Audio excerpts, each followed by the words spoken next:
नमस्कार, जय हिंद, जय Bharat and welcome to Dev Talks. This is Adi Achint. आजकल बोलते हैं ना, internal security is the most critical thing. And जिस तरह से हमारे आसपास बड़े प्यारे-प्यारे लोग रहते हैं, हमको अपनी इंटरनल सिक्योरिटी को हमेशा एक फोर फ्रंट पे रखना पड़ेगा।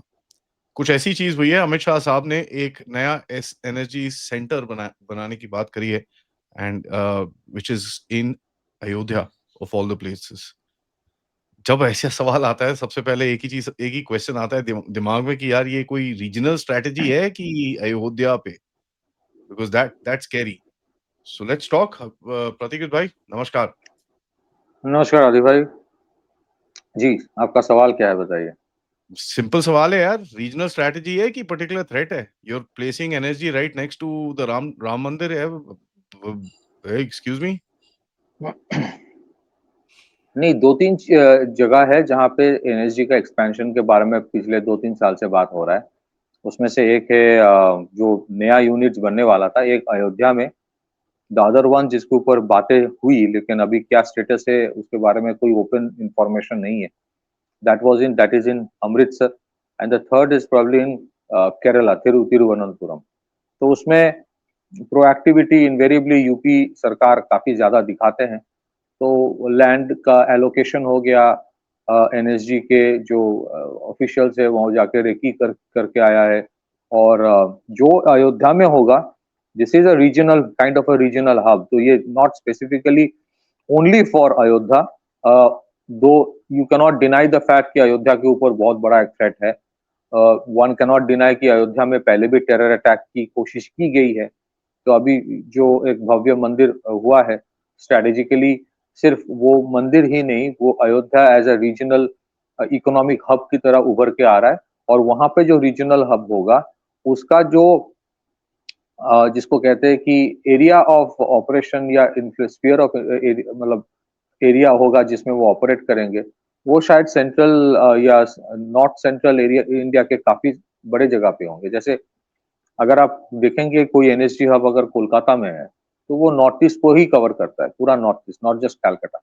सिमिलरली अगर कोई हब बन रहा है अयोध्या में, दैट इज प्राइमरीली पूरा सेंट्रल इंडिया के बहुत सारे इर्द गिर्द जगह को इंक्लूड करके रहेंगे। तो इसमें ओरिजिनली 5 था जो रीजनल हब्स है, अपार्ट फ्रॉम दिल्ली।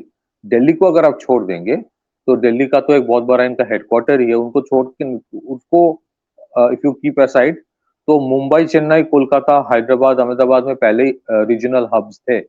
और उसके बाद ये रीजनल हब वाला इशू, इसकी रिक्वायरमेंट आई थी 2008 के टेरर अटैक के बाद, 26/11, when because of many logistical reasons NSG could not reach जो टाइम पे एक्सपेक्ट किया जा रहा था, वो थोड़ा ज्यादा टाइम लगा, बट इनवेरिएबली उसके बाद एनएसजी ने बहुत बेहतरीन काम किया वहां पे। तो ये 5 जो regional hub over a period of time बना था, जो 6th है वो जम्मू में एक टैक्टिकल यूनिट है वहां पे, वो रिसेंटली वहां पे डिप्लॉय किया गया है। इन एडिशन टू दैट ये 7th वाला आ रहा है। अमृतसर और साउथ, डाउन साउथ इन केरला कब होगा, वी डोंट नो। इसके साथ एक और इम्पोर्टेंट चीज है, 2-3 चीजें मैं कहना चाहता हूँ, so to give a larger perspective on this. देखिए, अमित शाह जी ने कल एक बहुत इंपॉर्टेंट चीज उन्होंने कहा कि जो इंडिया का इंटरनल सिक्योरिटी जो दायरा है और जिस लेवल का चैलेंजेस है, इसमें सबको एक साथ काम करना है। सेंटर अपना रोल निभा रहा है, स्टेट को भी अपना रोल निभाना पड़ेगा। उन्होंने ये इंपॉर्टेंट चीज कहा।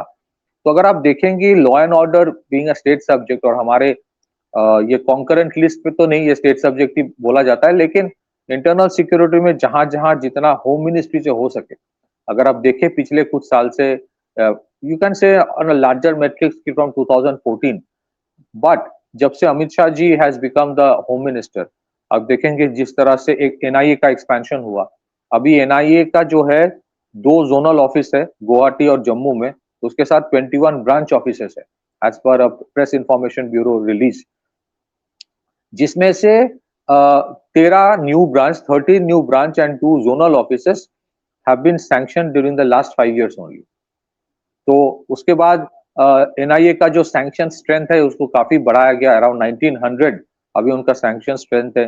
There are specific centres within NIA has been put up, national terror data fusion and analysis centre, तो बिग डेटा एनालिटिक्स में एनआईए बहुत काम कर रहा है, वो इंटरनल एमएचए की तरफ से मैं बोल रहा हूँ कि एमएचए जिस तरह से किया है, फिर एमएचए ने वहां पे ISIS investigation research cell NIA में किया है।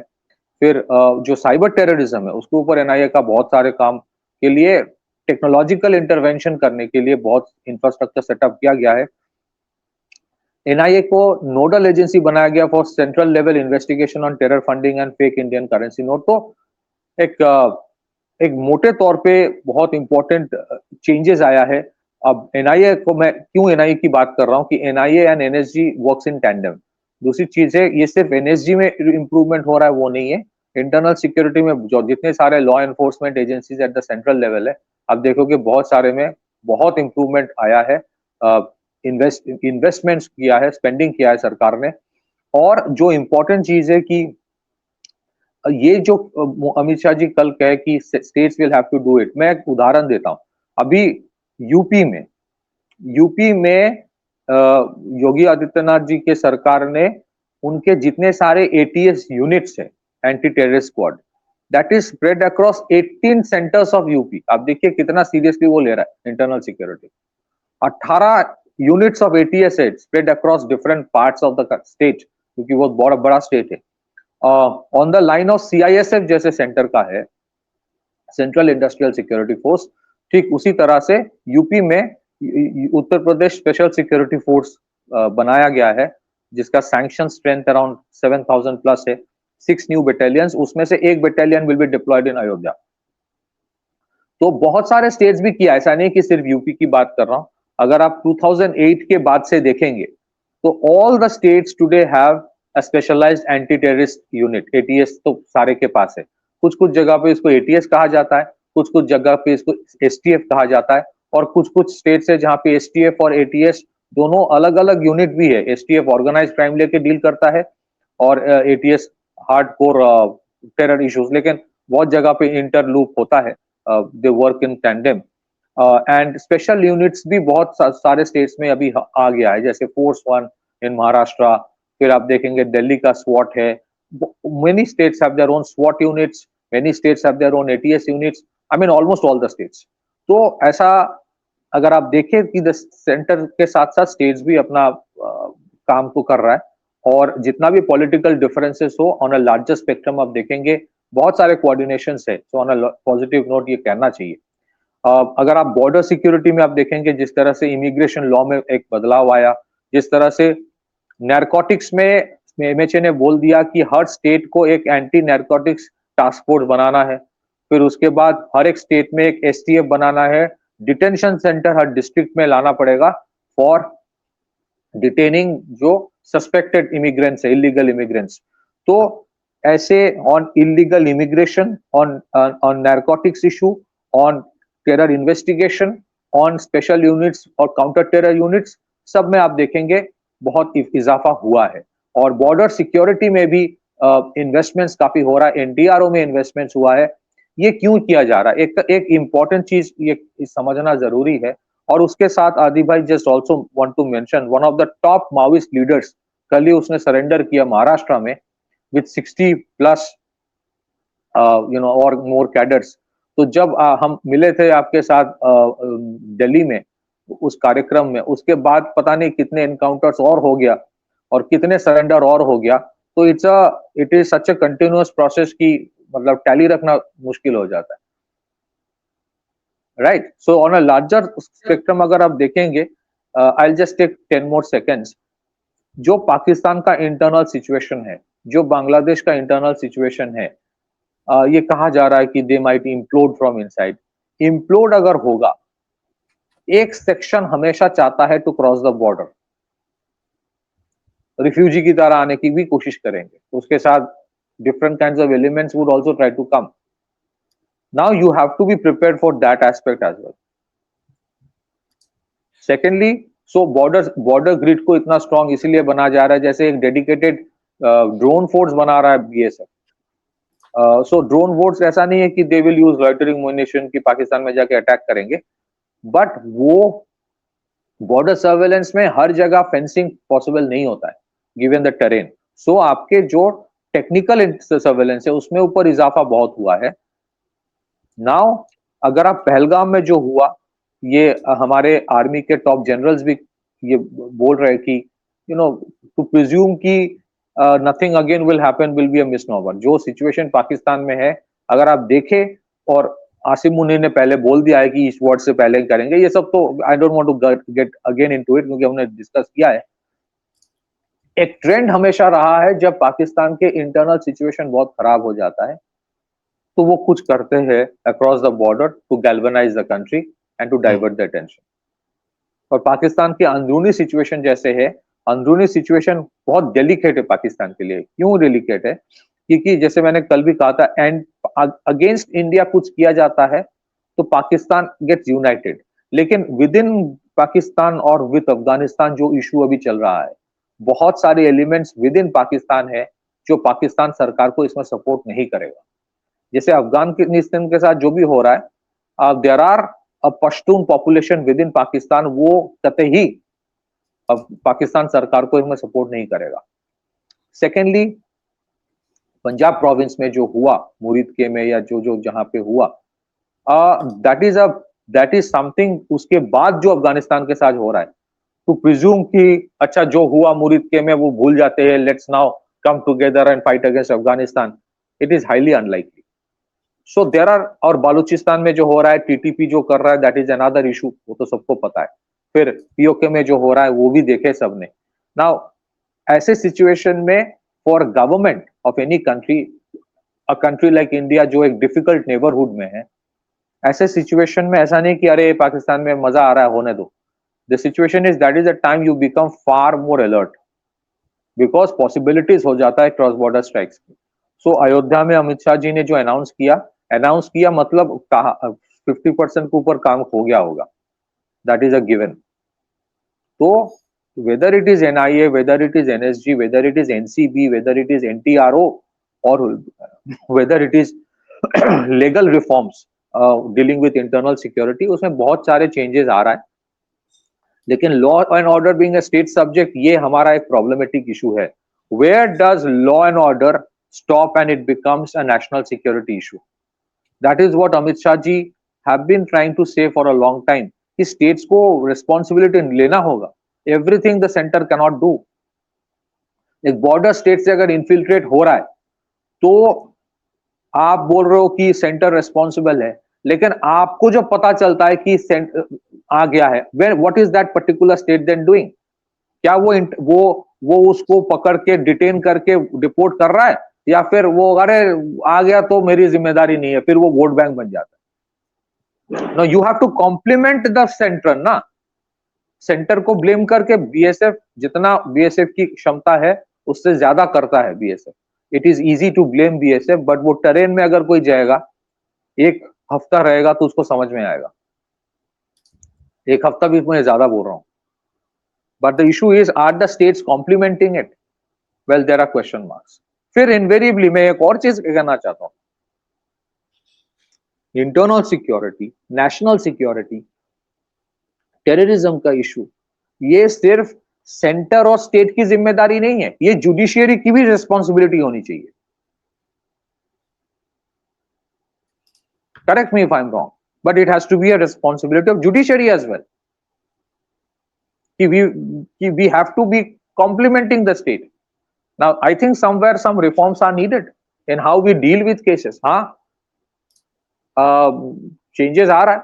और अगर आप देखें कि इंटेलिजेंस एजेंसीज में भी बहुत मॉडर्नाइजेशन, बहुत बड़े तादाद में रिक्रूटमेंट, मतलब अगर आप कोई नॉर्मली देखे ना, कि इंटेलिजेंस ब्यूरो का जो एसीआईओ लेवल या सिक्योरिटी असिस्टेंट लेवल के जो रिक्रूटमेंट्स है, कोई नॉर्मली गूगल में सर्च करे, every 6 months you will see recruitments happening in large numbers. हाँ, 4000 रिक्रूट होता है तो not that everyone stay back, कुछ कुछ उनके चले जाते, बट एक्सपेंशन हो रहा है। So all I am trying to say is that modernisation of military जितनी इंपॉर्टेंट है, उतना ही इंपॉर्टेंट सेंट्रल पुलिस फोर्सेस का modernisation and modernisation of agencies, law enforcement agencies है, जिसमें सेंटर के हाथ में जितना है वो कर रहा है। स्टेट्स में भी हमने डिस्कस किया कि स्टेट्स को एंटी माओइस्ट ऑपरेशंस में उन्होंने, सेंटर ने बहुत सपोर्ट किया मॉडर्नाइजेशन में। As you were saying that you talk to some people, Adi भाई, in that event in Delhi, आपने कहा कि वहां पे जो विक्टिम्स आए थे from Chhattisgarh, for them CRPF is a legend, आपने जो आप बोल रहे थे, तो इनवेरिएबली इम्प्रूवमेंट आया है। सो ऑफ दैट एनएसजी में अयोध्या वाला, it's a major thing coming up, it's not just a small unit, it's a major base coming up, it's part of a continuous process, and I'm very sure in the long run more such NSG units will come up across the country. Back to you. Yeah, that's one. Secondly, their security also is all about creating I think a thought process of security, which is very important. So, it's not just the judiciary, but the local police that needs to get a little more this thing. क्योंकि देखिए क्या होता है ना, when you're there in the local police area, there are small crimes इधर उधर, थोड़ा बहुत जो चीजें होती हैं, which is known to people and this and that. But at the level of that SHO, at the level of that constable, beat constable who's there on the ground, there has to be security inputs, intelligence inputs coming across into a central system. Currently it's the intelligence जो IB है आपकी, वो पूरा काम करती है ये। ठीक है, वो जाएगी सिक्योरिटी वाले के पास, वो एसएचओ के पास, क्या हो रहा है इसके बारे में, इसका क्या है, उसका क्या है। I think there has to be a reporting structure जहां पर you can actually take it down to police station level, एक कंप्यूटर स्क्रीन के ऊपर, जो उनको local intelligence which are weird things that happen, put that in the system. There has to be a national level of collection, because sometimes what happens is small incidents around here and there, if same things are happening in 6 cities all around the place, the system will flag it कि यार ये कुछ एक pattern बन रहा है. And there's a lot of use of AI and all that stuff that we can do. So human work इतना ज़्यादा नहीं होगा. It'll probably be one guy sitting there typing a report every day. But it'll create the amount of data for a really, really good system at the back end. नहीं, उसमें I just want to add what you said, your concern is valid, लेकिन उसमें CCTNS और NATGRID को अगर आप देखें, both CCTNS और NATGRID, CCTNS connects around 15 to 16,000 police stations और जितने सारे और एजेंसीज इन्वॉल्व है। तो CCTNS is a comprehensive database network system for crime tracking, criminal and crime tracking, उसमें टेररिज्म भी आ जाता है। National grid is a very big thing, national grid is a very very big thing. और उसके साथ एक और चीज मैं ऐड करना चाहता हूँ कि मल्टी एजेंसी सेंटर एक कॉन्सेप्ट है जहां पे the state level units, the central level units meet on a regular basis for sharing of information. हाँ, यू कैन से कि कहीं कहीं डिसेमिनेशन ऑफ इंफॉर्मेशन जो है वो टाइमली शायद नहीं होता है, वो एक होता है ना ऑर्गेनाइजेशनल टर्फ कि मैं ये शेयर नहीं करूंगा, वो these are challenges you would always face, inter organizations जो टर्फ वॉर होता है। But if you say the structure, that structure of multi agency centre का जो वो है that is there. You may say कि उसमें कुछ इंप्रूवमेंट्स और भी जरूरत है, but you would see My कि point is, whether it you said a number of 16,000, right? I'm saying it has to become wider and wider. यार हमारी population देखो यार, beat policing has to increase. Population देखो आप, that's the point I'm trying to make. It has to no, expand. Yes, नहीं आदि भाई आपने सही कहा कि 16,000 जो मैं नंबर ले रहा हूँ, it is because of the number of police stations.